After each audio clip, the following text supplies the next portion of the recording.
Bonjour à tous, bienvenue sur LCN, c'est Brax. Nouvelle vidéo, ça fait un bout de temps que je vous en ai pas sorti. Une vidéo qui va faire un petit récap des 3 derniers tournois que j'ai faits, qui seront, à part l'interrégion évidemment, les derniers tournois de l'année 2021 en ce qui me concerne. Pour le premier tournoi et le deuxième tournoi sur lequel je vais revenir aujourd'hui, on avait fait un retour avec Moax en faisant un live Facebook. C'était pas probant au final, donc bon ça je vous en parlerai dans une autre vidéo, mais je vais donc faire une petite vidéo de récapitulation de ces 3 tournois que j'ai fait du coup, sachant que je n'ai pas pris de photos, quasiment pas de photos de mes parties, j'ai pas pris de notes, donc je vais pas vous faire des rapports de bataille, je vais juste faire un retour rapide sur les 3 tournois, avec en illustration mes listes et les quelques photos que j'ai pu glaner sur Facebook notamment, donc je remercie tous ceux qui ont pu poster les photos de ces événements divers et variés, de façon à ne pas vous laisser un écran noir pendant que je parle.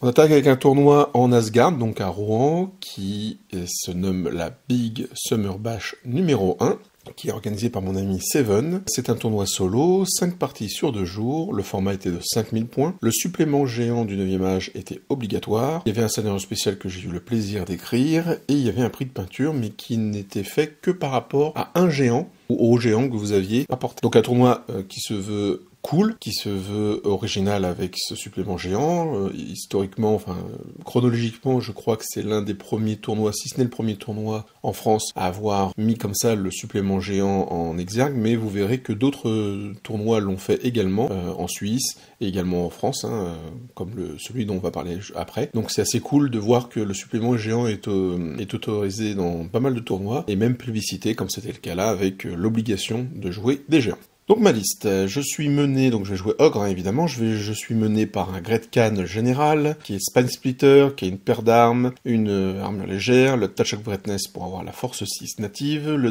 Destiny's Call pour avoir une 4+4+, l'Obsidian Rock pour la RM2, et les Rampager's Chains, qui me permettent pendant mon piétinement de faire un des 3 plus un piétinement, et le Gretkan ainsi que toutes les figurines de son unité relancent pour blesser à niveau des piétinements. Donc face à des gars d'infanterie, des gars de taille 1, c'est super intéressant parce que ça plus les potentielles touches d'impact qu'il y a eu si vous avez chargé. Tout ça, ça fait des touches automatiques, ce que notamment nos amis les elfes détestent, puisque on les touche très souvent sur du 4+, ces gars-là, et là, ils sont en touche auto avec une force potentiellement boostée, force au minimum de 4, donc qui va les blesser sur 3+. Donc les humains, les elfes, etc., c'est vraiment pas mal, comme les gobelins.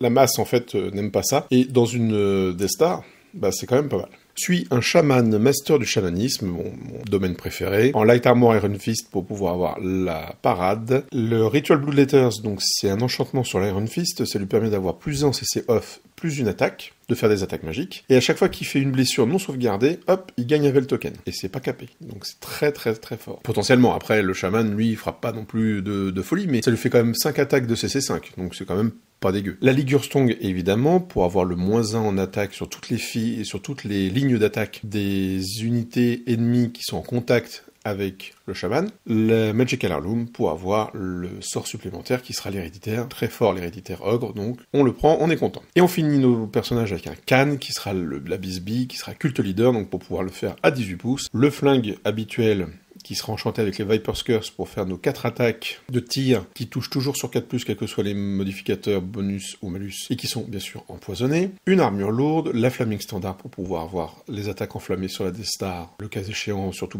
contre la régénération. Et une Avericon qui va bien sûr se cumuler avec l'Obsidian Rock pour avoir une RM3 plus que confortable dans ce gros pack, qui peut parfois faire réfléchir l'adversaire avant de lancer un sort dedans. On passe aux bases avec 8 Trabuzmen, état-major complet, Iron Fist et Penance of the Great Sky qui nous permet d'être rapide. Les Bruisers par 6, état-major complet, Flaming Standard, une deuxième Flaming Standard, là c'est une petite unité qui est scoring, qui envoie des grosses patates force 6, qui peuvent être enflammées au cas où pour pas se faire arrêter par un monstre par exemple qui serait avec une régénération. Et on finit avec Transcrappling, Foreman, musicien standard, et le bouclier. Au niveau du spécial, On a nos 6 mercenaires habituels, état-major complet avec la paire de flingues, l'empoisonné et la plate armor. Et ils ont cette fois une bannière de rapidité, ce qui les monte à 7 en mouvement. Donc certes, ils ne sont pas rapides, c'est-à-dire qu'ils ne sont pas sous stride comme les tribesmen. Par contre, ils ont mouvement 7, ce qui veut dire une marche forcée de 14, ce qui veut dire aussi un tir potentiellement à 31 pouces, puisque on peut bouger de 7, donc le mouvement, plus les 24 pouces de tir. Donc ça rajoute encore un pouce sur la zone, entre guillemets, de non-droit, si on ne veut pas se faire tirer dessus, par exemple, encore une fois, pour les monstres. Un doublé de Knitter, habituel, mes Scrapping Trapper par 6, ma petite signature perso que j'adore, j'adore les jouer, j'adore de plus en plus les jouer, je les joue de mieux en mieux surtout. 2 Sabroteuse Tiger en solo chacun, un Frost Mammoth avec les ogres crossbow comme d'habitude, et puisqu'on était obligé de les jouer, et que franchement en ogre ça doit être, si ce n'est les meilleurs Giants, 2 Slave Giant, chacun avec une Great Weapon pour avoir la force 7. Donc une liste qui en fait est une évolution de ma liste de 4500 points habituelle, récupère les bruisers, j'ai un peu plus de scrappling, et j'ai bien sûr les 2 géants. Par contre j'ai perdu le canon. Alors vous allez me dire, c'est bizarre comme choix d'enlever le canon, alors que t'es sûr de tomber au moins sur des géants. Et en fait, j'ai voulu jouer le jeu en me disant comment aller sur le corps à corps. J'ai écrit le scénario spécial, donc je sais qu'il va falloir au moins sur ce scénario-là tuer les géants au corps à corps, enfin, qu'il va falloir essayer de le faire en tout cas.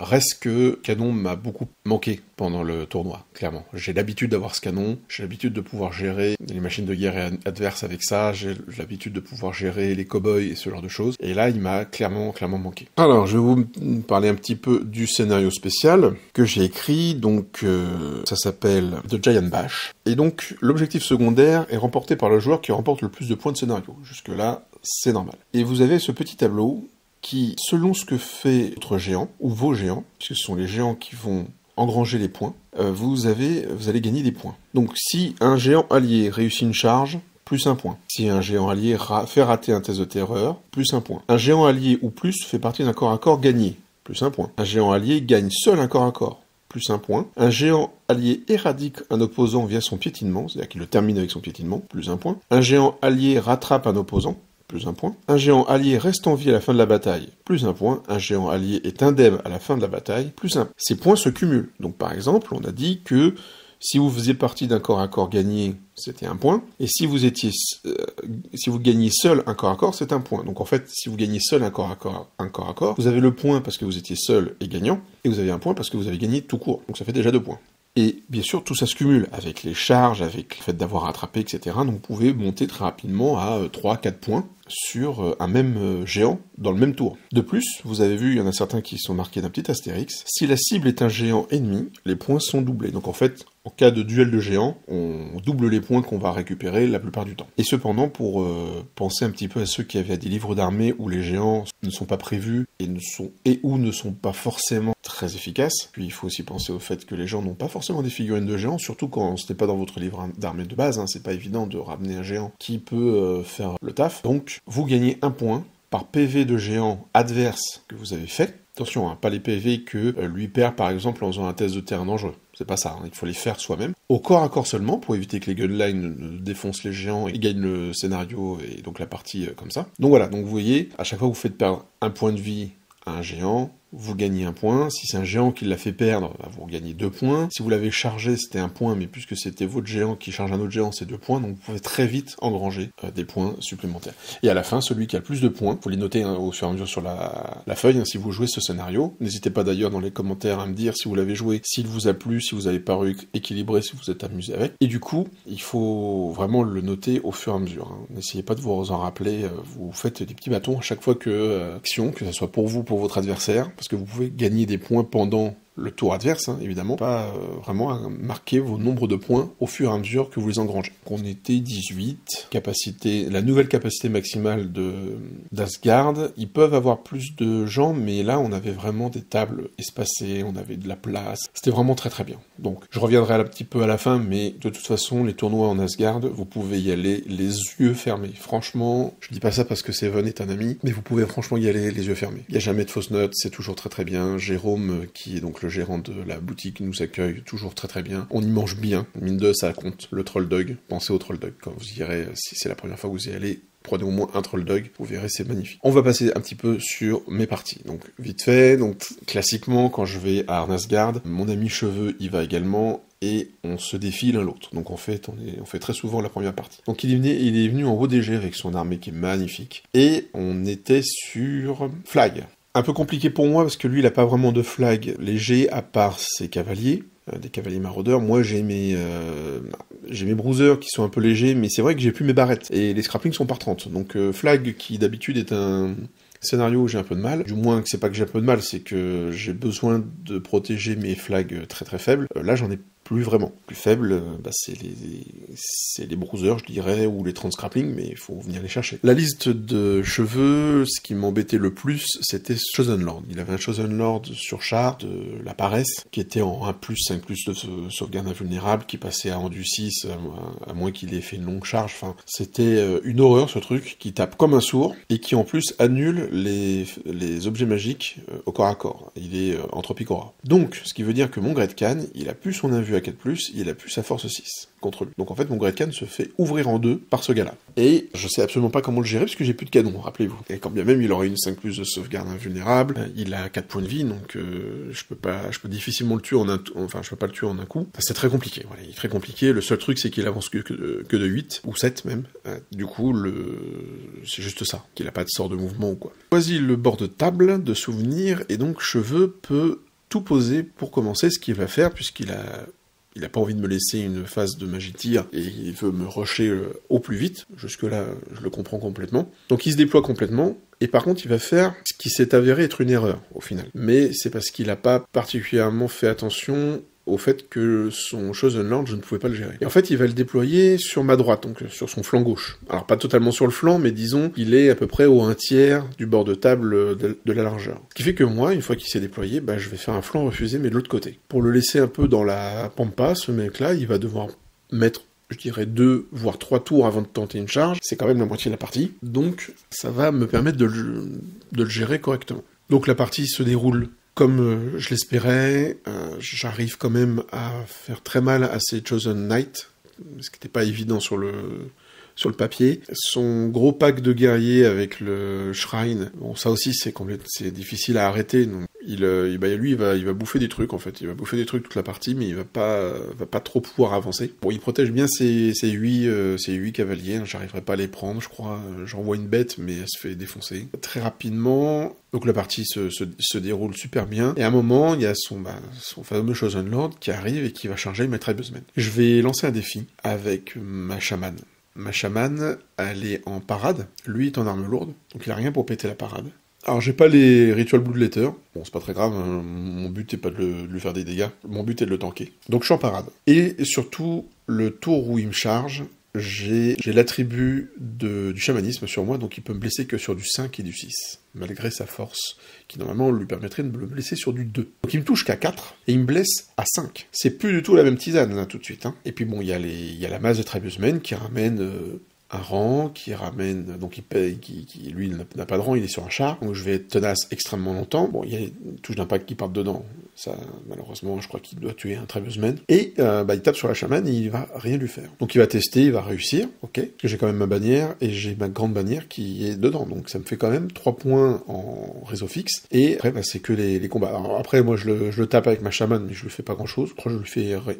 J'arrive peut-être à lui arracher un PV à un moment donné, mais je sais plus. Le tour d'après, rebelote. Non seulement je récupère l'attribut du chamanisme, mais en plus, je vais passer mon héréditaire. Ce qui va faire qu'il va me blesser que sur du 6. Là aussi, il va rien me faire. Et je crois que c'est la 3e phase de combat, donc à son tour 5, si je dis pas de bêtises, où il va rater son test discipline, parce que moi, il a des malus, et puis il peut pas faire autrement que... Il a aucun faibilisateur, donc il rate son test, et je vais le rattraper avec les Tribesmen et le détruire. Donc ça, c'était quand même... un truc très très bon. De mon côté, mon Great Khan, je l'avais sorti, parce qu'il avait une petite fenêtre, je l'avais sorti pour attaquer les... En fait, il a attaqué les Chosen Knights tout seul, au début. Il a chargé les Chosen Knights tout seul. Et je crois qu'il finit la partie en se ralliant, mais vraiment chanceux de ma part. Et il lui reste un PV, donc il donne quand même la moitié de ses points. Ça reste quand même une bonne bataille, ça reste sacré bon résultat pour moi, puisque je gagne 16 contre mon ami Cheveux, je gagne le flag. Hein, donc c'est une partie c'est un tournoi qui commence très très bien. Et donc j'enchaîne avec un autre chevalier de la Duchesse, même si je ne sais plus si Cheveux fait encore partie des chevaliers de la Duchesse, mais en tout cas, pour le deuxième, c'est sûr, c'est Tiamat, mon ami Tiamat, donc joueur de Nantes, qui vient avec ses Vermin Swarm, et avec le nouveau bouquin. Alors, le nouveau bouquin, Verminswarm, il a fait pas mal couler d'encre numérique, d'humain, comme quoi il est pété, machin, etc. Le débat n'est pas là. Toujours est-il que je l'ai affronté sous diverses formes, jouées par Moix. Donc en fait, je connais un peu ce qui est dangereux chez les rats, et je sais à peu près comment je dois, moi, utiliser mon armée. Donc ça me donne quand même un avantage dans ce match-up, par rapport à, on va dire, peut-être d'autres joueurs qui n'ont pas encore vu ou affronté le nouveau livre des Verminswarm. On est sur Hold the Ground, et il va se passer quand même pas mal de choses dans cette partie. Alors ça fait très longtemps qu'on a joué, hein. C'était en septembre. Donc j'ai dormi depuis, et puis j'ai pas pris de notes. Donc je vais vous faire rapidement ce dont je me rappelle. En fait, j'ai pris le parti de foncer sur l'objectif. Je commence la partie, ce qui m'aide beaucoup dans ce plan-là. Et en fait, mon idée, c'est simple. Alors pas forcément à mettre en œuvre, mais l'idée en elle-même est simple. Je me pose à 6 pouces de l'objectif central. Donc je le menace avec des charges lointaines que sont les charges ogres. Je prends les trois points et après je back. Et je vais essayer de l'embêter un peu sur les flancs pour qu'il n'avance pas bêtement, et puis bon, le faire se retourner un petit peu, ce genre de choses, quoi. Voilà, ça va être ça mon but, en espérant que ces canons ne me fassent pas trop mal, en espérant que ces deux abominations ne fassent pas des trous sur les flancs, parce que lui il les a mis sur les flancs évidemment, donc il va falloir que je les intercepte. Bon, j'ai du tir poison, j'ai pas mon canon, je le rappelle, quoi faire un petit peu à distance, et je suis une menace quand même de corps à corps assez grande. Ça va bien fonctionner cette histoire, parce qu'en fait je vais récupérer 3 points rapidement. En fait, à la fin du T4, j'ai mes 3 points, donc je suis sûr d'avoir le scénario, ce qui m'avantage énormément, mine de. Évidemment, j'y laisse des plumes, et Tiamat va lancer son porteur de Doomblade, qui ne se prend aucun PV depuis le début, donc ça, et encore c'était avec la nouvelle version, hein, donc la version la moins sympathique pour les Verminswarm. Donc il se prend rien du tout, et il arrive à charger de flanc, mais mercenaires où j'ai mis moi Bisbee. Bon, évidemment, il défonce les mercenaires, mais je tiens, coup de bol, je tiens. Et on va avoir un combat avec la Bisbee. Et en fait, il va prendre énormément de temps pour essayer de la tuer, et surtout, il va pas réussir. Il va pas réussir parce que soit il me touche pas, soit il me blesse pas, ou alors son multi-PV, il fait qu'un PV, enfin... Et du coup, je vais réussir à me débarrasser de la Doomblade avec la Bisbee encore en vie à la fin. Donc ça, c'est assez énorme. Et il était quand même pas trop confiant dans sa Doomblade, donc ce que je peux comprendre. Et en fait, il a tenté une charge avec des énormes packs de 50 rats. Charge qui a raté, mais qui l'a quand même vachement avancé. Et après, j'ai ma Death Star, Shaman, Gretkan et les Traversmen peuvent enfoncer de flanc cette unité. Et quand vous arrivez de flanc sur cette unité, bah c'est terminé tous les bonus. Hein. Là, ça sert plus à rien. Elle se fait astro-poutrer, je pars en raise, je vais me rater contre des murmillots alors que j'ai tout sur le papier pour les défoncer. J'avais mon plus en force du chamanisme, j'avais mon Gretkan qui était en mode tondeuse à gazon, mais il s'est foiré comme c'est pas permis. Les murmillots, eux, ont bien tenu, et en plus se battent. Et au final, je gagne, mais de très très peu. Mais de très très peu, hein, ce combat. Ça aurait pu être dramatique, j'aurais pu le rater, j'aurais pu fuir, être attrapé et perdre énormément. On a fait une super gamme avec Tiamat, on s'est bien amusé. Je pense que la balance de la chance était un tout petit peu de mon côté quand même, il faut le reconnaître. Mais mon plan d'être agressif a fonctionné. Alors, est-ce qu'il aurait pas dû lui aussi être agressif et me charger, quitte à se prendre des charges ogres et à me garder avec tous ces rats, puis essayer de venir me contourner avec ces monstres. C'était compliqué parce que la table n'était pas bonne pour lui. Il y avait plein de choses qui le gênaient au niveau de ses gros packs, et puis il s'est déployé assez paquet justement, donc ça a été un petit peu compliqué pour se mouvoir après sur la map. Donc moi j'en ai grandement profité. Bon, j'ai eu chaud aux fesses. Il gagne 11-9 au niveau de la bâche, mais vu que j'ai le scénario, je renverse la vapeur et ça me fait un 12-8 pour moi, donc deuxième victoire. J'étais pas du tout confiant sur le Verminswarm, surtout sur centre, parce que avec ces gros packs de 50 rats, c'était compliqué d'envisager ça. Le fait que j'ai eu chance de pouvoir commencer, c'est clair que ça m'a beaucoup aidé. Et puis, bah, il fallait oser, on va dire, prendre le parti de je m'approche à 6 pouces du centre. Si tu t'approches, toi aussi à 6 pouces, ça me fait une charge à 12. Et si ça me fait une charge à 12, vu que j'ai mouvement 6 ou 7 avec les mercenaires, ça me fait des charges à 6 rapides ou à 5 classiques. Et ça peut être vite le drame si je mets tout sur le même pack. Surtout que j'avais de la redirection, donc je pouvais rediriger sa Doomblade et à m'attaquer à l'autre pack, par exemple. Donc je pense que c'est ce qu'a fait Tiamat comme calcul, et donc il a préféré avancer doucement. Moi j'ai pu donc temporiser tout en étant agressif. C'est la force de ce genre de liste, c'est de pouvoir se poser au niveau de l'objectif, temporiser, mais être en mode un petit peu de contre-attaque en fait. C'est si tu approches, je te charge, et normalement, je te déboîte. Donc, deuxième victoire, très bonne partie une fois de plus avec Tiamat, que je salue. Troisième partie, dernière partie du samedi, je tombe contre Krog qui joue les nains, les Dwarvenhold. Alors, les Dwarvenhold, on va dire que je connais, pour les avoir joués longtemps. et je connais bien la liste que joue mon adversaire. Bon, il joue beaucoup de tueurs, ce qui ne m'embête pas spécialement, parce qu'en fait, j'ai beaucoup de tirs, même les insectes, il a que sa 6 d'un vue derrière, donc le souffle de la bête, enfin tout ça, ça peut faire des gros trous dans les tueurs au bout d'un moment, donc ça me dérange pas trop. Il a par contre un canon flamme qui va beaucoup m'embêter, il a un canon tout court, donc non, on est bien sur ça, mais ça reste du nain, pas que je fasse n'importe quoi, donc on est sur une diagonale, et on va jouer le Secure Target. Alors, gros avantage pour moi, la veille, au soir, donc le vendredi soir, j'ai fait une game contre Seven et ses vampires sur cette même table. Et donc, je connais le déploiement, je connais les spécificités de la table, on va dire, hein, où se situent les éléments et tout. Et surtout l'erreur que j'ai faite, bon, que j'avais pas payé contre Seven, mais il y a un lac, et moi je suis un habitué des lacs, où je mets ma Death Star dedans, qui n'est plus tenace, enfin, bon, qui puisse être phase, donc c'est compliqué. Cette fois je fais pas la même bêtise, comme ça évite que je sois obligé de me décaler pendant la partie, et donc plutôt que d'avancer, je suis obligé de slider, etc.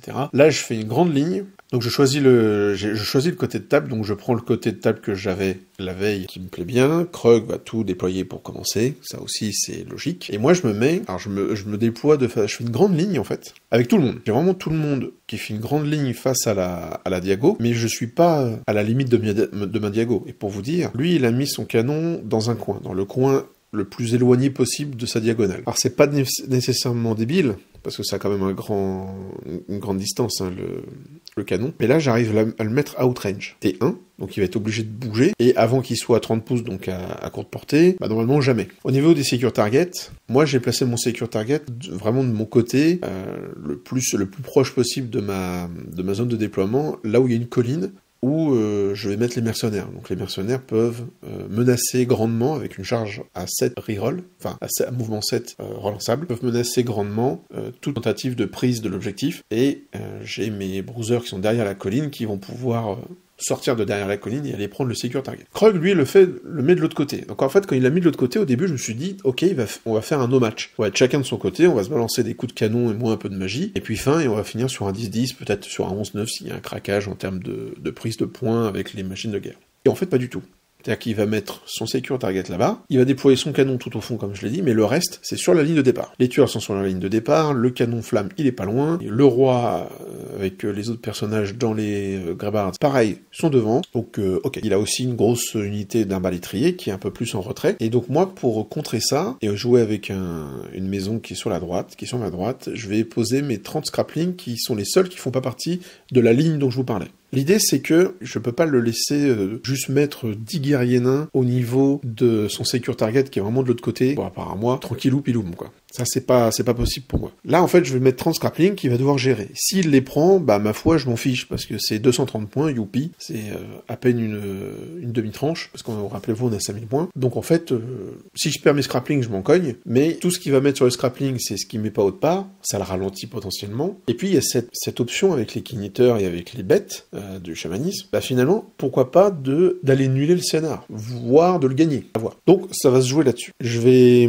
me gifler mentalement tous les tours pour pas avancer. En fait, je n'avance pas. Et à chaque fois qu'il avance, parce que lui ne peut pas avancer non plus à balle, parce que s'il avance à balle, il se met sous mes charges. Et il y a la Death Star qui charge des tueurs, avec toutes les touches d'impact, les attaques du Great Khan et compagnie, ça saute. Les mercenaires, pareil, surtout que je vais les écrémer un petit peu au tir et à la magie, je vais tirer dans chaque pack, en fait, pour enlever quelques nains à chaque fois. Pour me dire que si jamais il y a un corps à corps, j'ai pas d'unité qui est full face à moi. Je garde toute ma droite direction pour la Death Star avec le roi, évidemment, parce que lui, il est un peu trop dangereux pour moi. Et j'ai les géants qui regardent, qui attendent, j'ai les mercenaires qui tirent mais qui attendent, les browsers qui vont passer 2 tours à rien faire, et puis après qui vont remonter doucement vers le secure target qui est de mon côté, etc., etc. Donc c'est un exercice de discipline qui est très, très important, et je vais viser bien sûr son canon flamme. Son canon flamme, parce que s'il continue à l'avancer, si au bout d'un moment, il peut me faire très très mal, le canon flamme. Et même dans les scraplings, il peut quand même me brûler pas mal de petits gars. Sauf que, en fait, c'est lui qui va le gérer tout seul, puisqu'il va faire un incident de tir, il va faire As, et il va refaire As derrière. Et il me dit, il explose. Et moi, je sais, donc je lui dis, hein, mais tes machines, elles ont le plus 4 des nains. Krug, en fait, me fait douter,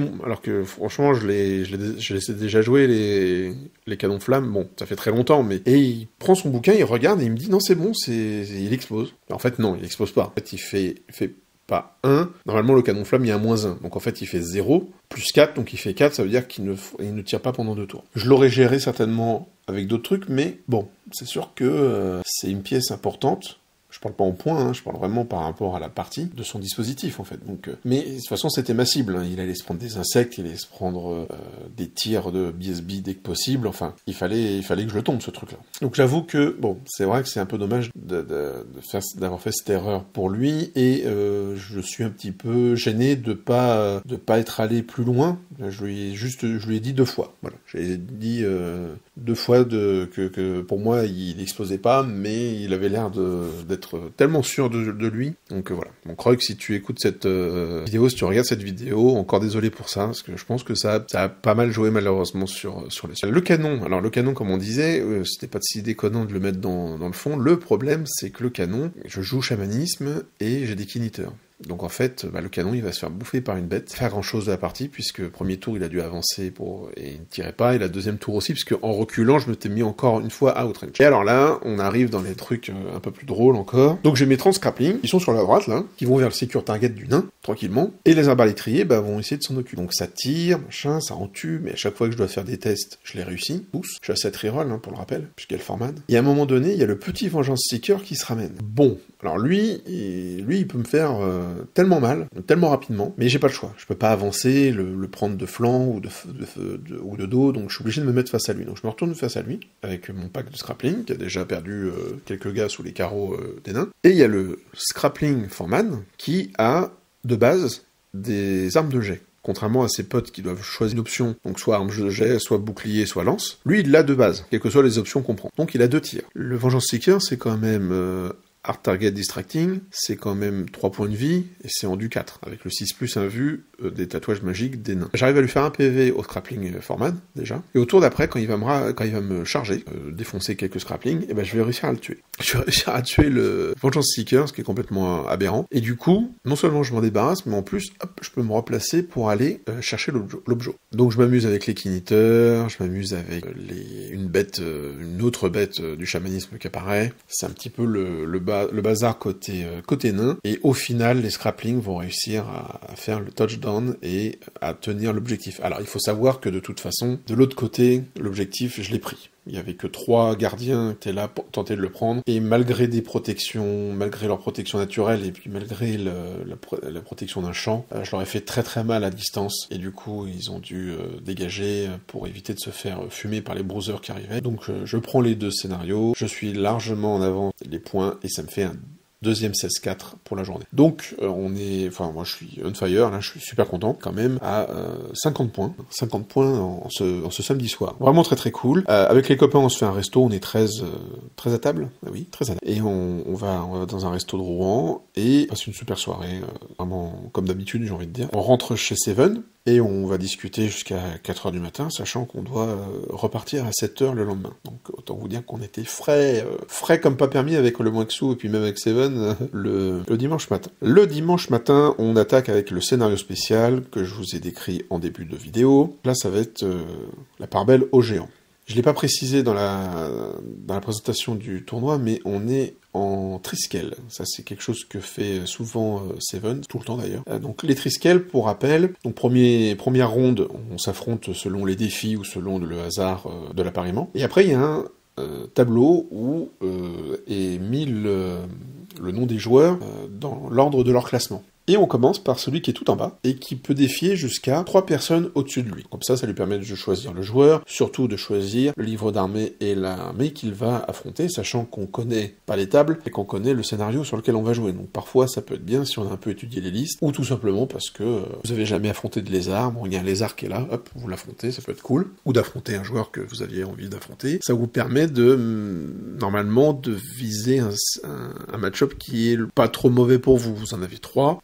Évidemment, si dans les 3 au-dessus de vous, il y a quelqu'un que vous avez déjà affronté, il compte pas, hein, donc c'est les 3 non affrontés qui sont au-dessus de vous que vous pouvez choisir. Et là, Seven a rajouté un petit truc, vu que c'est le scénario des géants, vous pouvez défier n'importe qui, jusqu'au premier en fait. Le dernier pouvait défier le premier s'il voulait. Bon, pas forcément d'intérêt à le faire, mais je trouve ça assez cool et même fluff en fait, comme règle spéciale. Et donc je suis défié par Maman Poulet, qui joue Asklander. Donc les Asklander, pour ceux qui ne connaissent pas, c'est une armée créée par le 9e âge, qui est une armée transfuge des WoDG, donc des Warriors of Dark God, et qui se veut être des Vikings, en gros. Donc plein de petits gars, pas trop armurés, mais c'est plein de barbares, en fait. C'est une armée de barbares, avec des créatures des glaces, donc le Jotun, qui est une espèce de géant des glaces, des gros loups, des wargs, ce genre de choses. Ils ont accès à une très très bonne magie, puisqu'ils ont le doublet qu'on aime bien chez les orques et gobelins, et chez les ogres Khan, à savoir le chamanisme et la thaumaturgie, et ils ont des unités très sympathiques qui peuvent arriver sur un bord de table, parce qu'en fait ça représente les gars qui sont sur des navires, des longships qui remontent les rivières, donc ils apparaissent sur un flanc, enfin super intéressant comme armée. Parmi les armées transfuges, c'est la première qui a été créée par le 9e âge. Maintenant il y a les Makars, il y a les cultistes, il y a les hobgoblins, etc. Asklander, c'est l'armée qui est la plus vieille parmi ces armées-là, et du coup qui est je pense, la mieux travaillée. Et donc, je vais affronter Maman Poulet, qui a un Jotun qui compte pas comme un géant, hein, et qui a 2 géants à côté. Donc on a le même nombre de géants, et il a moins de tirs que moi, donc il a plus de corps à corps, on prend ça comme ça, et du coup il va potentiellement pouvoir me faire très très mal avec les géants. On commence la partie avec lui, il envoie directement son Jotun sur la colline derrière laquelle je me suis pas caché toute mon armée évidemment, mais j'avais mis des mecs derrière la colline pour pouvoir moi avancer sur la colline et le menacer grâce à mon mouvement, mais lui en fait il a envoyé le Jotun tout de suite. Donc je me dis ok, j'ai un Jotun, il est tout seul. Bon, il y a des wargs derrière, hein, qui sont... Parce que les wargs, ça avance vite, hein. C'est 9 de mouvement, donc ça cavale. Je me dis, tant pis, je vais envoyer le Gretkan. J'envoie le Gretkan tout seul, sur Jotun. Normalement, il devrait pouvoir le taper et lui faire très très mal. Et en fait, mon Gretkan va se foirer lamentablement. Bon, Jotun va rien lui faire, mais ça va se rester coincé, là. On va rester coincé un tour ou deux, à se regarder, avec lui qui va me contourner avec des wargs et un géant. Donc très bon contournement de sa part, qui me met dans le mal très rapidement. On commence à engranger des points avec les géants. Et puis, c'est vraiment... un coup, c'est lui qui prend le lead, un autre coup, c'est moi. Enfin, il y a vraiment... je sais pas comment ça s'est vraiment passé sur les autres parties. Je sais qu'il y a des parties où il y en a, ils ont carrément abandonné le scénar dès le début parce que en face il y avait 2 ou 3 géants, eux ils n'en avaient qu'un seul qui fonctionnait pas très bien dans leur liste. Enfin bon, c'était plus compliqué. Nous on a vraiment fait du ping-pong avec Maman Poulet au niveau des points engrangés par les géants. Je crois que c'est à partir de montée 5, donc je joue en deuxième, hein, c'est à partir de montée 5 où je commence à prendre le lead en termes de points. Parce que il me reste un géant et lui non. Mon premier géant tombe rapidement en fait. Tombe très rapidement, il tombe au corps à corps, mais mon géant donc qui a tapé des wargs, qui est un peu blessé, va se faire charger par l'unité la plus forte en corps à corps de son armée. En fait je décide de fuir. Je fuis la charge. Alors sa charge est pas longue. Hein. Et vu que quand il me rattrape, il me détruit automatiquement, il m'a pas fait de PV, bah, ça lui fait beaucoup de points en moins en termes de géant, en termes de scénario. Après voilà, ça fait un peu tremplin, on n'a pas... c'est difficile d'avoir que des bonus que d'avoir des points positifs. Et puis je perds un géant, donc mine de c'est pas forcément le plus simple. Donc on a des bons combats, on a un combat de géant contre géant, on a les bêtes du chamanisme qui me sauvent la vie sur le contournement qu'il faisait sur la gauche, parce que sinon c'était très compliqué. Et il y a un moment, je me dis, il a un énorme pack d'Asklander en arme lourde, avec Lana au milieu, un héros qui a une double crush attaque. Donc la crush attaque, tape à init 0, ok, force 10, D3 plus 1 PV. Donc, contre de l'ogre, autant vous dire que ça croustille.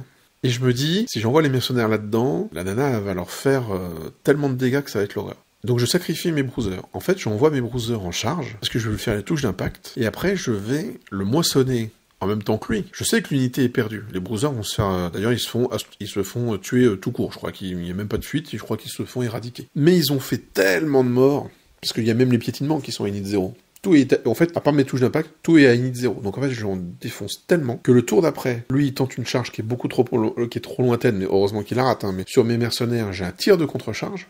Donc là, j'en tue encore. Et mon tour d'après, je les charge. Et à cause de la nana, il me semble, ils sont fearless. Donc, ils ne peuvent pas fuir. Et en fait, je les éradique. Mais même des attaques de mercenaires sur le héros, donc j'aurais pas de crush attaque. Et à ce moment-là, ça commence à être un peu la fin. De l'autre côté, il y a son unité qui avait rattrapé le géant. Bah du coup, moi, je me suis un peu éparpillé à ce moment-là. Autant Jotun est mort, mon Gretkan est revenu dans sa Destar, etc. Et on a avancé vers le centre de la map, ce qui fait qu'en fait, bah, c'est Berserker avec son général, n'ont pas fait grand-chose. Ils n'ont même rien fait, je crois qu'ils ont pris un géant, et ils ont dû prendre un chat ou deux de redirection. Et donc la Death Star, elle, va enfoncer un autre pack dans lequel il y a le BSB. Les Keen-Eaters vont se foirer lamentablement dans la chasse aux sorciers, mais pourtant c'était pas difficile, hein. Il y a un petit chausson avec 2 sorciers dedans, bon, ils ont pas réussi. Et donc j'arrive à prendre l'avantage sur les points de géant. Et comme je vous l'ai dit, ça s'est pas fait tout de suite, hein. Une fois que c'est débloqué, une fois que ces 2 gros packs sont morts et que les miens sont encore en vie surtout, le différentiel de points est trop grand et donc je gagne 17. Une super partie, à Scander, j'ai pas l'habitude de jouer contre. J'avoue que je m'étais pas spécialement penché sur la liste, j'ai regardé un petit peu vite fait. Je commence à connaître parce que j'ai joué 3-4 fois depuis le début du 9e âge contre Scander. Donc je connais les unités vraiment touchy, mais par exemple les loups, les wargs, j'ai beau savoir que ça bouge de neuf et que c'est costaud, c'est pas la même chose que quand on les affronte en fait, hein. Ça va vraiment très vite et ça peut faire très mal, donc faut faire vraiment gaffe à ces trucs là. Donc je m'envole encore une fois et en fait on arrive à la 5e et dernière partie de ce tournoi et je suis premier ex-aequo avec mon ami Moix. On a exactement le même nombre de points, donc autant vous dire que ça va être forcément une grosse bâche, sachant que Seven fait une finale fermée, ça veut dire que les 4 premiers, au terme de la 4e partie, les 4 premiers sont séparés du reste du groupe, et ils vont devoir faire leur partie entre eux. Et c'est parmi ceux-là que seront déterminés qui, le premier, le deuxième, le troisième, le quatrième. Même si le 5e du tournoi a plus de points que le 4e, par exemple, il restera 5e. Et du coup, potentiellement, je peux affronter Luthor, mon ami Zach, qui est en Warrior of Dark God, et Léon Troskill, qui est en Undying Dynasty. Sauf que le Triskel ne va pas fonctionner pour nous, parce que Max ayant affronté Léon Troskill et Zach, il ne peut pas rejouer contre eux, donc c'est forcément contre moi qu'il va jouer, d'autant plus que Zach et Léon ne se sont pas affrontés. Donc on est tous les deux en premier. On sait que les 2 autres, ils sont franchement pas loin en termes de points, que si, sur l'autre table, il y a une grosse victoire de l'un ou de l'autre, il peut nous passer au-dessus de nous. Donc on va devoir la jouer à ballsy.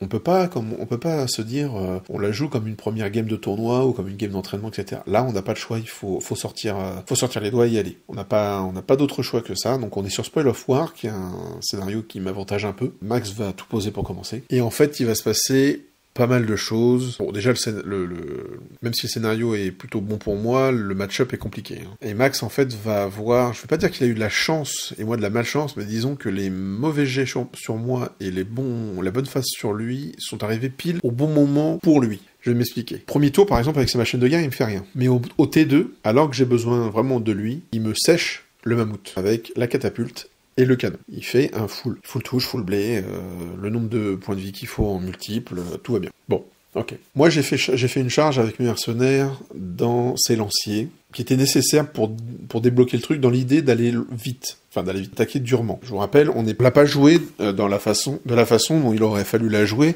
dans d'autres circonstances. Après, est-ce que cette charge de mercenaires était la bonne chose? Je ne sais pas. Les mercenaires vont se faire remballe. Le mammouth tombe, et tout ça cumulé fait que déjà je suis assez mal. Le Spoil of War sur ma droite, je le récupère avec les 30 scraplings, et je vais pouvoir aller me cacher avec une maison, etc. Donc, à partir du moment où les Keen-Eaters vont sortir, pour aller prendre les machines de guerre, donc très rapidement aussi, il n'y a plus rien qui peut vraiment aller embêter mes scraplings. À gauche, il a 6 gardiens qui ont foncé sur le Spoil of War qui est tout à ma gauche. En face, je lui ai mis 2 géants. Je lance les 2 géants dans les gardiens. L'idée, c'est qu'il y en a un qui va prendre la douche, mais l'autre qui, du coup, est cliqué, est en coin. Il va se prendre quelques pains, évidemment, mais normalement, il ne meurt pas. Et je vais récupérer beaucoup d'attaques. Et je vais normalement pouvoir défoncer du gardien. Et alors, si jamais il tue pas le géant qui donc est au contact de 4 gardiens au final, si là il arrive pas à le tuer, il y a un monde où je peux envoyer un nombre d'attaques, mais phénoménal. Force 7, hein. Force 7 AP4, le gardien il aime pas du tout ça. Que certes je le touche à 4, mais après c'est sur du 2, et il a pas de sauvegarde. Donc le gardien aime pas, mais il avait pas le choix. Max non plus n'avait pas le choix d'agir comme ça. Il va me tuer mon géant avec ses 4 gardiens, et il va rien me faire, quasiment rien sur l'autre. Ce qui fait que je récupère très peu d'attaques. Je me foire. Bon, je reste, je réussis mon test, mais je me ferai fumer à son tour d'après. Bon, c'était une tentative, de toute façon, mes géants n'avaient que ça à faire dans la partie, donc il n'y a pas de regret, si ce n'est que, oui, ça aurait été... En fait, il y a d'autres moments, d'autres jets de dés, où c'est le nain qui sera en PLS. Bon, là, ils ont tenu, ils ont encaissé les 2 géants, ils les ont défoncés derrière, parce qu'ils sont quand même pris 2d3 touches d'impact force 5, et après il y avait X attaque force 7, donc bon. Mais là où tout va se jouer, c'est avec ma Death Star. Ma Death Star va faire 3 jets de dés qui se suivent, que je vais rater de 1 à chaque fois. Je m'explique. En fait, je fais une charge, je me suis débarrassé des derniers lanciers qui s'étaient avancés, je fais une charge vers des gardiens. Je rate cette charge, c'était une charge lointaine, ça n'a pas de problème. Par contre, si je la ratais d'un point de plus, je sortais de l'arc de vue de sa propre Death-Star à lui. Donc là, c'est pas le cas. Il arrive à me voir. Il me voit avec un pouillem, mais il me voit. Donc il lance, bien sûr, c'est à son tour, il lance sa Death-Star dans le dos de la mienne. Alors, une Death-Star naine qui arrive sur une Death-Star Ogre, déjà ça pue, mais alors si ça arrive de dos, autant remballer. Donc je fuis la charge. J'ai pas grand chose à fuir pour le mettre out range de base, et en plus il fait pas un jet de dingue, donc, mais bon. Je fais 10. Non, je fais 11 à la fuite. Si je fais 10, en fait, je m'arrête devant ces autres gardiens, ceux qui ont pris le spoil. Mais puisque je fais 11, je traverse les gardiens et je passe de l'autre côté. Deuxième jet que j'ai raté de 1, dans l'idée. Si j'avais fait 10 ou moins, alors pas trop en moins, parce que sinon ils pouvaient me rattraper, mais vous voyez ce que je veux dire, il fallait faire une fuite de 10, ça aurait été parfait. La fuite de 10 aurait été parfaite, mais la fuite de 9, de 8, de 7, et je crois même de 6 aurait été parfaite aussi. Bref, on passe à mon tour. Je tente de rallier mon unité, j'ai un test de commandement à 9, et je fais 10. Et vu que j'ai jumpé de l'autre côté des gardiens, je suis très proche du bord de table, et donc je sors de table. Très frustrant, ça arrive, voilà, j'ai pas eu spécialement de malchance dans le tournoi, au contraire, j'ai pas spécialement eu de malchance même dans cette partie, mais disons que la malchance s'est concentrée dans 3 jets importants sur l'unité la plus importante de mon armée. Parce qu'en fait, si j'avais réussi à me rallier, ou surtout si j'avais réussi ma fuite, ou ma charge même, enfin, c'était une autre game après. Parce que ma Death-Star peut faire très très mal à ses gardiens, et il y avait moyen que je lui fasse tomber le spoil, parce que lui, entre-temps, a récupéré le spoil du centre, évidemment. Pour nuller le scénar, voire, pourquoi pas le gagner, dans un monde très compliqué, mais c'était possible. Et là, bon, là, il avait déjà tué ma chamane au corps à corps, là je perds le général, la BSB, plus mon gros pack, j'ai plus rien pour l'attaquer, il va avoir le scénario, puisqu'il y a ses gardiens et ses longues barbes qui ont le spoil, moi j'ai mes scraplings qui se barrent avec le spoil, il a tué mes 2 géants, il a tué le mammouth, les mercenaires sont plus là, enfin voilà, donc les bruisers aussi sont morts, ils ont servi de redirection, il y a les kiniteurs qui font leur taf, ils ont pris les machines de guerre, je crois qu'ils finissent par prendre l'enclume du destin. Donc super game, on a fait une partie géniale avec Max, on savait que ça allait être certainement une grosse bâche de l'autre côté, et ça a pas loupé, Zach a mis 20-0 je crois, ou 18, je sais plus, enfin bref.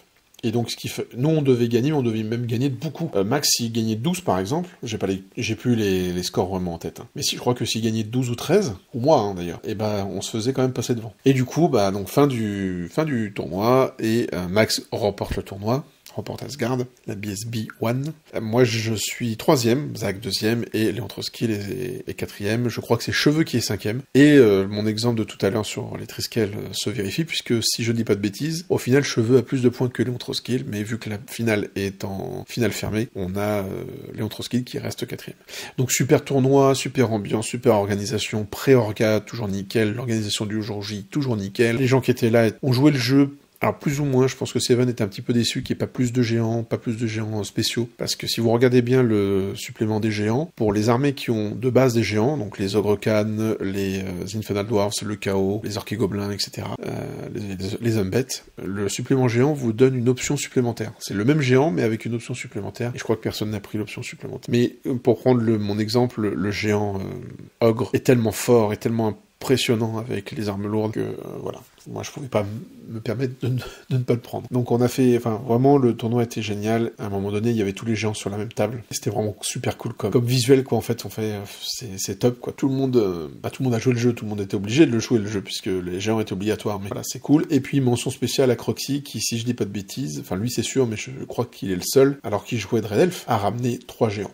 Bravo à lui pour avoir joué le jeu à fond. Et merci encore à Seven et Jérôme, et donc à la boutique d'Asgard à Rouen. Si vous ne connaissez pas, allez-y. Si vous passez par Rouen, allez-y. Merci à eux pour l'organisation, toujours au top. Ça fait partie des tournois où je fais en sorte de toujours aller. Et dans le futur, ce sera également cela. Une boutique et un lieu de jeu vraiment super.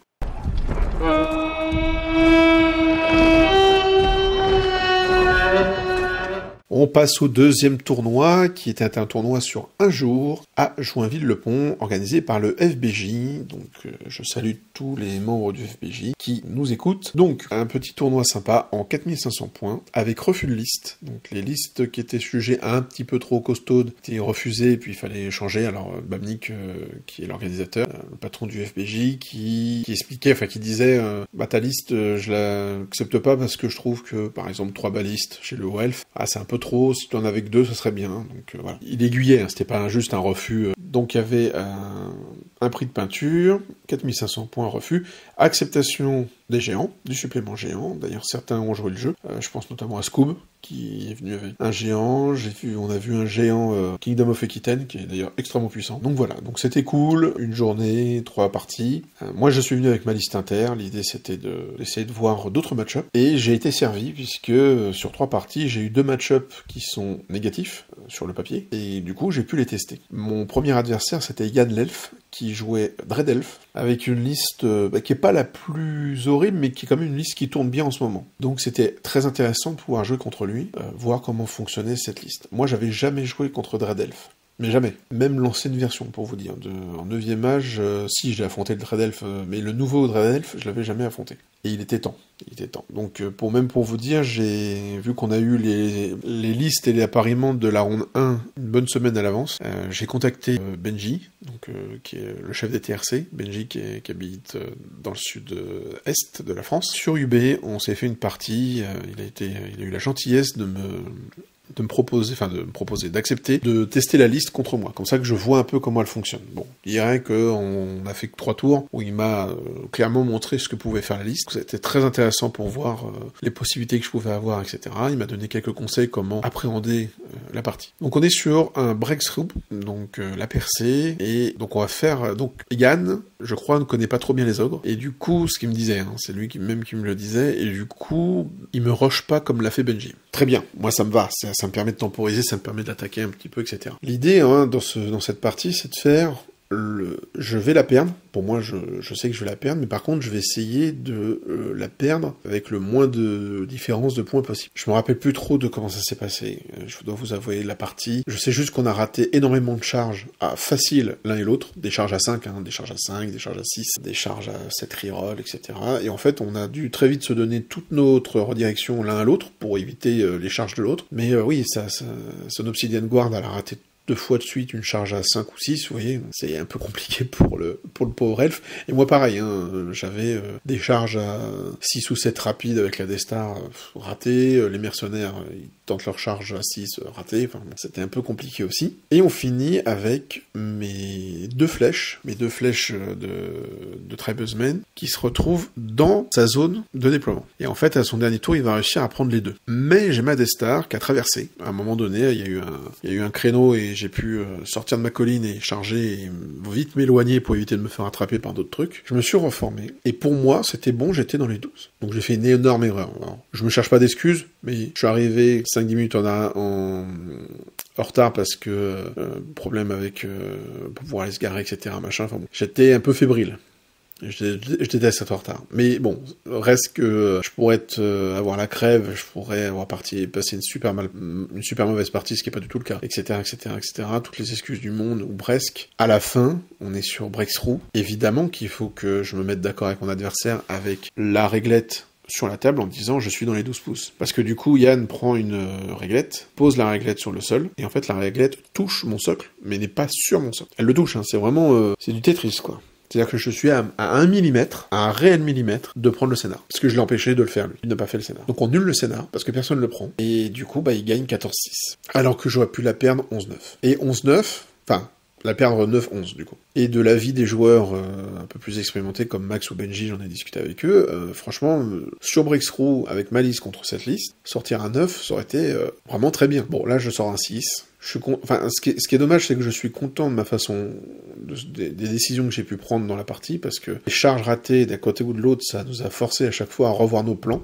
Et à Yann et à moi, je pense, parce que c'était vraiment à celui qui allait charger. Parfois, j'aurais même pu enfoncer, j'aurais même pu gagner cette partie. Bon, ça après, c'est des jets de dés, des décisions, etc. Mais le fait de pas avoir vérifié, de pas avoir checké, et je peux pas en vouloir à Yann, pas me donner, je lui ai pas demandé, hein, il me l'a pas proposé. Je peux pas lui en vouloir de ne pas me donner le scénario. On va être très honnête, on est en tournoi. De toute façon, moi, je l'aurais refusé parce que je m'entraîne pour les gros tournois. Je veux pas non plus dénigrer celui-là, mais là, je m'entraîne pour l'interrégion. Donc, l'inter, même si on me dit, tiens, je prends le scénar, calcule. Non, il faut calculer, là.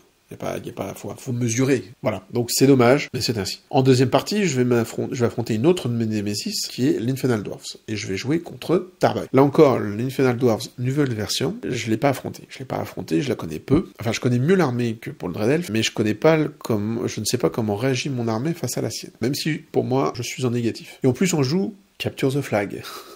Qui est le scénario le pire pour ma liste. Donc, je suis en rouge foncé contre lui, en termes d'estimation. Vu que je me suis foiré, et que je suis un peu énervé contre moi-même sur la première partie, clairement j'aurais fait le 9, déjà j'aurais pas été contre Tarbak, et de toute façon j'aurais marqué 9, j'aurais fait super gaffe pour essayer de sous-mariner, entre guillemets, pour monter le plus haut possible. Là j'ai fait 6, je suis énervé contre moi-même, d'avoir fait cette erreur qui est une véritable erreur, et qui ne doit pas être faite quand on fait des tournois, c'est vraiment trop dommage, perdre 3 points là-dessus. Et donc je me dis, je vais tenter de la jouer contre Tarbak. Là, je vais pas me planquer, on est sur une diago, et en fait, je fais un choix. Alors certes, c'est un choix qui peut se valoir surtout en tournoi solo, mais je l'ai mal fait. C'est-à-dire que je l'ai pas rushé. J'aurais dû le rusher, j'aurais dû l'attaquer, en fait. Il a beaucoup de tireurs avec des trombons, etc. J'aurais dû lui envoyer mes ogres et essayer de défoncer tout ça au corps à corps. En fait, j'étais timoré, c'est-à-dire que j'ai fait un duel de tir avec lui, sauf que mon tir est bien moins fort que le sien. Donc j'ai bien pu voir le mécanisme des marqueurs et puis de la relance blessée grâce à l'inflammable qui fonctionne à distance, etc. Et voilà, c'est un peu l'horreur. Mon armée s'est faite réduire en charpie. Ça m'a quand même permis 2 choses. Bon, premièrement, si j'avais eu le moindre doute sur le match-up de l'Infernal Dwarfs, je ne l'ai pas. Ah, c'est clair que non, c'est bon. La deuxième chose, c'est que j'étais pas sûr encore pour mes bases, parce que dans ma liste, là, j'ai 2 barrettes de Tribesmen avec des points de fer, et il y en a beaucoup qui me disent que ce serait bien que je fasse des barrettes les moins chères possibles avec la paire d'armes, que j'enlève ma bannière, si je veux garder mon musicien parce que j'ai peur de mal me placer, que j'ai besoin de mes refous rapides, ok. Mais moi, je les aime bien, mes barrettes en parade, en fait. Et là, les deux, ils ont quand même réussi à retenir les Kadim Incarnate qui s'étaient fait une joie de bouffer les mercenaires juste avant, et le mammouth. Non seulement ils les ont tenus, mais en plus ils ont pris au corps à corps. Parce qu'en fait, le Kadim ne me touchait pas, en fait, il avait du mal à me toucher. Derrière, il fallait qu'il me blesse. Et moi, je balance quand même, en barrette, je balance 7 pains. 4 pains devant et 3 pains de soutien. Et puis il y a une bannière. Donc, voilà, ça m'a permis de fiabiliser ce... Alors, c'est pas forcément... Je dis pas que c'est le meilleur build, hein, mais c'est le meilleur build pour moi, pour ma façon de jouer. Et maintenant, je commence à avoir l'habitude de jouer avec ça. Voilà, ça m'a permis de faire ça. On a fait une très bonne partie avec Tarbak, qui est une magnifique armée qu'il a montée et peinte pendant le confinement. Comme quoi, cette saloperie n'a pas eu que des mauvaises conséquences, même si les mauvaises sont bien plus nombreuses. Et donc, voilà, c'était vraiment cool, mais par contre, je me fais défoncer et perdre 18-2. Donc voilà, j'ai marqué 8 points en 2 parties. Ok, bon, donc je me retrouve dans les bas-fonds. Je suis sur l'avant-dernière table, et j'affronte Enguerrand, qui joue Orc et Gobelin. Avec un patchwork d'Orc et Gobelin, vraiment sympa, le perso sur Ragnarok, on a des orques noirs, 2 paquets de 15, on a une grosse masse de sauvages, enfin tout ce que j'aime, quoi. Et en plus, comme il est comme moi, Enguerrand, si vous voulez, s'il se retrouve là, c'est qu'il a pas fait non plus des miracles. C'est la dernière partie, on sait très bien que, la win, non, mais même le podium, il est impossible, même si l'un de nous met 20 à l'autre, on remontera en milieu de classement au pire. Donc on se dit, on va jouer pas à la zob, mais on va jouer, on va se rentrer dedans, quoi. On va se rentrer dedans. On est sur King of the Hill, et du coup, des moments sur la gauche, il y a donc ces sauvages, et puis les 2 unités de 15 orques noirs qui sont un peu plus avancées que ces sauvages. Et j'ai une charge à 10, rapide, avec la Death-Star, pour rentrer dans sa Death-Star, qui n'est absolument pas buffée, sachant que si je me place là, et même si les orques sauvages ne fuient pas, ne se font pas détruire, ne fuient pas, etc., il n'y a pas de contre-charge des 2 packs d'orques noirs. Sachant qu'il y a des packs d'orques noirs, en plus je vais le charger avec mes mercenaires. Donc je tente ce truc-là, qui peut être gamble, parce que derrière, il y a le chausson avec le chaman. Or, sachant que je gère très rapidement au T1, entre la magie et le tir, je vais gérer les squeak broyeurs qui, eux, peuvent me faire extrêmement mal si jamais ils m'impactent. Je vais rater cette charge. Bon, c'est une charge à 10, hein, ça reste compliqué. Hein. Même si je lance 3D et que je prends les 2 meilleurs, ça reste à 10. Et par contre, les mercenaires, eux, vont réussir à rentrer dans les orques noirs, et en fait, ils vont attaquer, ils vont prendre le flanc, ils vont faire ils sont tout à ma gauche de mon dispositif, et ils vont se retrouver en haut à droite, chez Enguerrand à la fin de la partie, dans le lac, qu'ils doivent prendre, puisque c'est le King of the Hill qu'on avait choisi, enfin que je devais aller prendre. À droite, il va se passer d'autres trucs, enfin il se passe plein de choses. Cette partie est très intéressante, en fait, elle est marrante. C'est dommage, ça aurait fait un très bon rapport de bataille. J'ai mon mammouth qui va charger un cordon d'araignée de redirection, et derrière j'ai une Irez à 9 pour impacter son perso sur Arak, qui a été chargé de flanc par un Kiniteur, donc déclenchement d'un nouveau combat. potentiellement. Je rate mon Irez, je fais 8 au lieu de 9, donc j'avance quand même de pas mal. Lui, il va défoncer mon Kineter, et donc il va pouvoir charger le mammouth. De flanc. Parce qu'en fait, quand il pivote, il arrive à se placer de façon à être majoritairement sur mon flanc. Mais il va pas réussir à tuer le mammouth. Le mammouth va commencer à lui faire mal, et en fait, il va y avoir un combat qui va durer 3 phases de corps à corps au moins. Et en fait, le mammouth va l'écraser.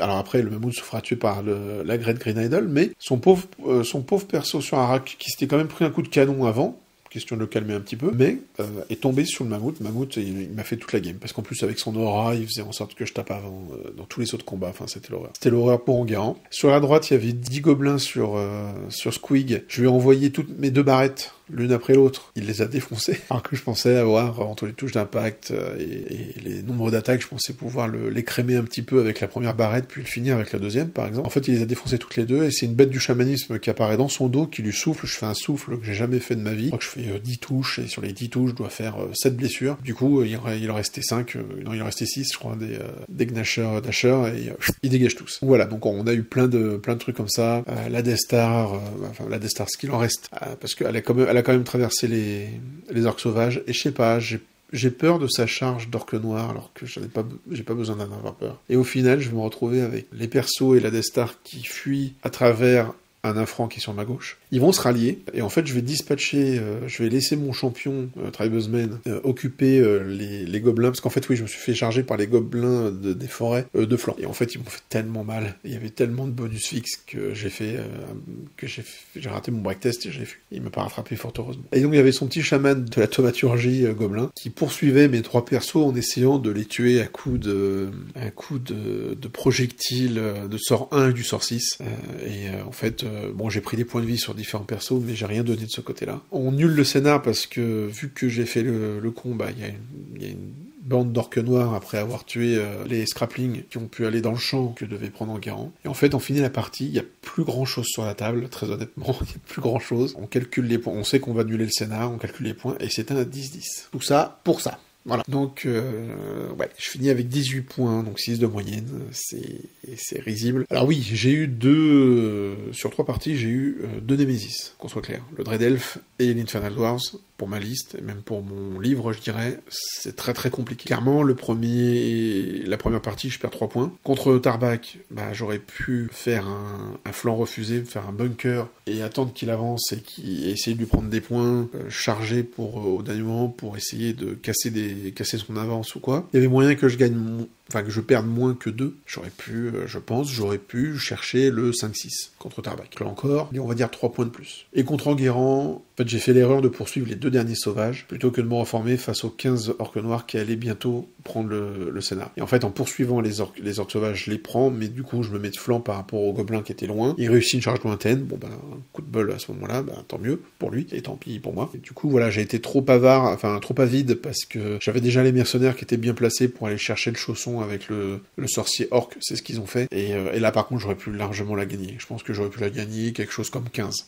Vu ce qui s'est passé avec le mammouth face à la Ragnarok, etc. Donc vous voyez que là, j'ai perdu, on va dire, au moins 10 points sur tout le tournoi. Donc 10 points sur 3 games, quand même, c'est beaucoup. En faisant des erreurs. Voilà. Des erreurs, dont une qui est vraiment impardonnable, celle contre Yann. C'est en faisant des erreurs qu'on apprend, disons que j'ai bien appris ce jour-là. Ça reste que c'était un très très bon tournoi. Un très très bon tournoi avec la peinture qui rentrait dans le classement. Je finis 7ème. Il faut quand même noter qu'il y avait 2 choses très intéressantes, je trouve. Donc là, Babnik a vraiment bien joué le truc. On avait un arbitre qui est Coco, un des meilleurs joueurs de France, voire d'Europe, et qui sera également arbitre à l'interrégion. Et on avait une carte Coco Coaching. Et en fait, on pouvait l'utiliser une seule fois dans le tournoi. Donc moi je l'ai utilisé contre Enguerrand au déploiement, en contre-déploiement en fait, puisqu'Enguerrand l'avait utilisé pour son déploiement. Et en fait on avait les fameuses 3 minutes qu'on peut avoir de coaching pendant une partie, mais ça pouvait être à n'importe quel moment de la partie en fait, avec Coco. Coco venait et puis il nous disait comme si on était en tournoi d'équipe et que on prend les 3 minutes avec le coach ou avec le capitaine qui vient et qui nous donne des conseils sur ce qu'il faudrait faire, qui nous fait réfléchir aussi, donc c'était vraiment très intéressant. Et on avait Big Frost, donc qui est venu pour nous dire un petit coucou, et en plus il a fait la notation peinture. C'est aussi un des juges peinture de l'interrégion. Si vous connaissez ses armées, vous savez qu'il est plus que legit. Et donc voilà, et en fait, le gagnant du prix de peinture, c'est un Infernal Dwarfs, c'est pas Tarbac parce qu'il avait une figurine qui était pas cohérente avec le reste de son armée, pas eu le temps de la faire, et du coup, donc c'est un Infernal Dwarfs, mais j'ai le plaisir, Big Frost me l'a dit, j'ai eu le plaisir quand même de savoir que mon armée de nains, qui était jouée par Max, et mon armée ogre, sont arrivés juste derrière. Voilà, donc il manquait pas grand chose pour avoir le prix de peinture, ça fait toujours plaisir à savoir.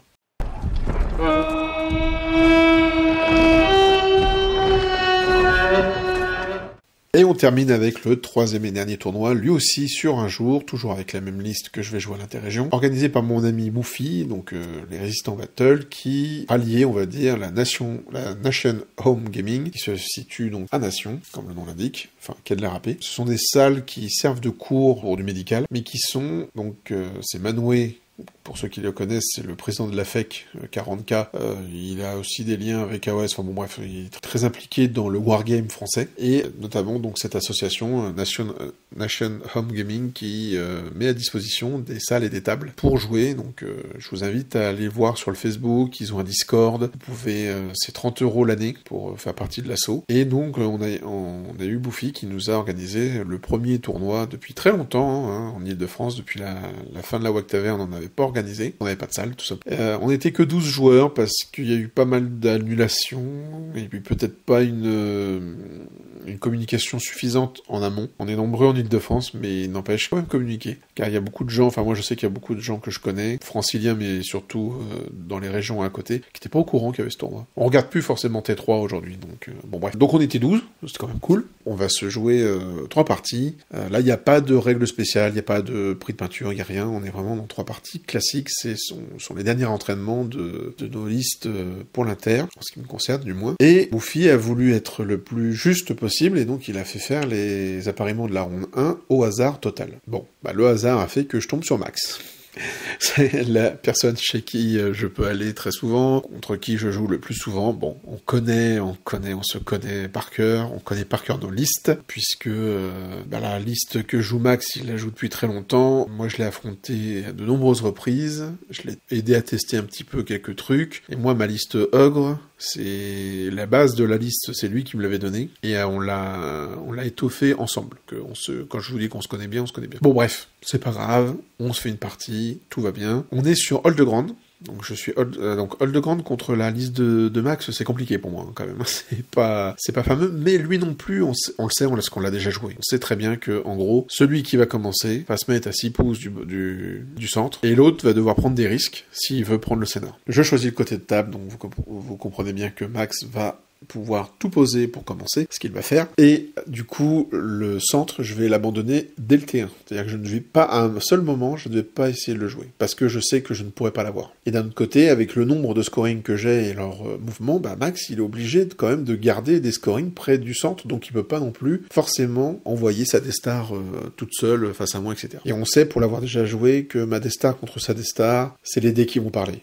Il a un léger avantage, je pars du principe qu'on est sur du 55-45, 55 pour lui du coup, mais quand même, on l'a déjà joué, ma Destar peut ouvrir la sienne. Donc on évite en fait de s'affronter quelque part. La partie se déroule comme on a l'habitude, donc en fait c'est bête à dire parce que j'ai même pas il y a rien à dire de particulier, elle s'est vraiment déroulée comme elle est censée se dérouler. La seule chose c'est que je l'ai peut-être un peu surpris en ne tentant pas du tout de jouer le scénar, mais du coup en jouant l'attrition. En fait je vais gagner 12-8 à la bâche et perdre 9 puisque je perds le scénar. Voilà. Donc en fait 9-11 contre un joueur comme Wax avec sa liste sur Oldegrand, je suis très content. Hein. Personnellement, je sais que si je lui ramène ça en tournoi, Max sera très content. On n'a pas fait d'erreur. Bon voilà, on a passé une partie très agréable, on a joué en 2 heures, c'était cool. En deuxième partie, je me retrouve contre Babnik. Babnik qui est venu en Kingdom of Aquitaine. Donc il aime pas trop ma liste. Il y a beaucoup de tirs, il y a beaucoup de force 4 à P2, ce qui aime pas trop le Kingdom, parce que ça 2+, t'as en bas 4+ de sauvegarde, mais il a pas encore accès à la 5+,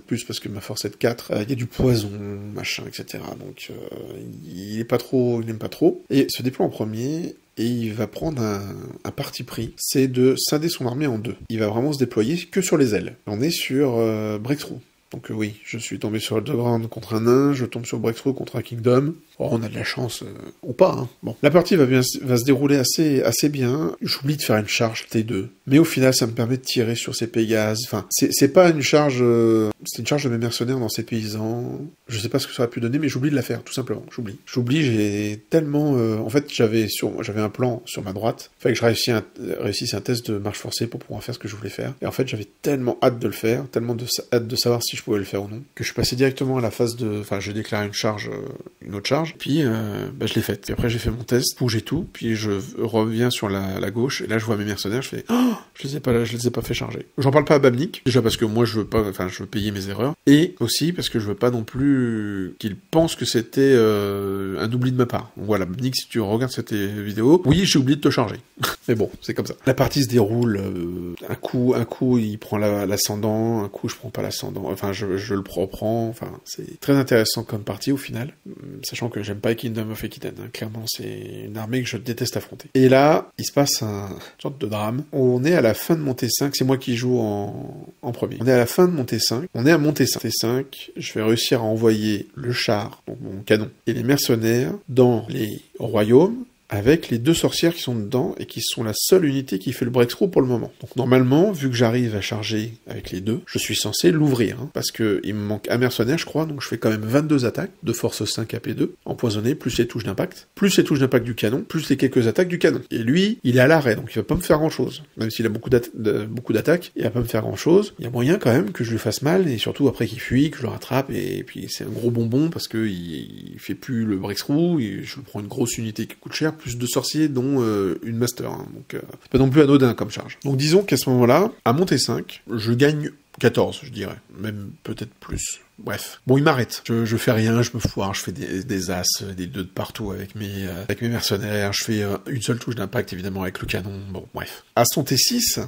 il me charge avec 2 Pégases dans le flanc du canon. Le canon était déjà blessé d'avant. Donc en fait, il va faire 2 PV et il va se désengager. Donc en fait, il ramène que 2 PV. Il n'y a pas de charge et il n'y a pas de flanc. Les mercenaires se réveillent un petit peu. Je déroule un petit peu sur les chevaliers. Il tient son test. Bon, j'avais prévu de perdre les mercenaires dans mon calcul, hein, quand je vous dis 14. Bon là, pour moi, on est à 10-10. Parce que moi, de l'autre côté, j'ai ma Destar. J'ai dû lâcher la BSB en redirection des Graleux. Mais j'ai ma Destar qui a traversé la map et qui va faire le breakthrough. Enfin, qui fait le breakthrough. Donc pour moi, on va faire nulage de scénario, et on doit être peut-être à 10-10 de combat, ou 11-9 pour l'un de nous deux, quoi. Sauf qu'à la fin de mon T6, Bamnik réussit à tuer une bête chamanisme avec ses paysans. Enfin, c'est pas qu'il a réussi à la tuer, c'est ça le pire, c'est qu'il n'a réussi pas à la tuer, mais elle rate son test. Donc elle fuit, elle est rattrapée, et avec les raises de ses paysans, il impacte le flanc de ma destin. Donc là, je suis pas joyeuse du tout, parce qu'à son T6, il y a 0 magie, hein, sur les paysans. Il y a 0 magie sur moi aussi, mais bon. J'ai quand même 3 ogres qui sont en contact avec ces paysans. Lui, il est pas en horde, hein, donc il a pas tant d'attaques que ça, hein. Il va me tuer un ogre. Bon, ok. J'ai quand même 12 attaques plus 3 piétinements. J'ai 12 attaques en 4+, parce qu'il est en parade, et qui blesse à 3, et qui le tue, pour ainsi dire. Je crois qu'il a une 5+, donc bon, il y a peut-être un 6 qui va sortir, etc., etc. Plus les piétinements, je vais me foirer complètement, lui il va réussir à me tuer l'ogre, avec les différents bonus fixes, les bannières, les machins, etc. J'ai un test de discipline à 5, que bien sûr je vais rater. Je fuis, rattrapé, détruit. Et donc, on passe de un 10-10 ou peut-être un 9 à 0, parce que je perds 2000 points d'armée en un tour. Et qu'en plus je lui donne le scénar. Du coup, parce que ces royaumes, eux, ont tenu contre mes mercenaires. Voilà, donc ça a été pas l'ascenseur émotionnel, ça a été l'ascenseur qui monte, parce que j'étais bien quand même, hein, au moment où j'ai les mercenaires et le canon qui rentrent dans les royaumes, je me dis, c'est bon, c'est plié. Et puis après, j'ai descendu de 2 étages, puis de 5 étages, puis il y a quelqu'un qui a coupé le câble. Et je me retrouve donc à me prendre une bulle. Vraiment, le Kingdom of Aquitaine, j'aime pas ça.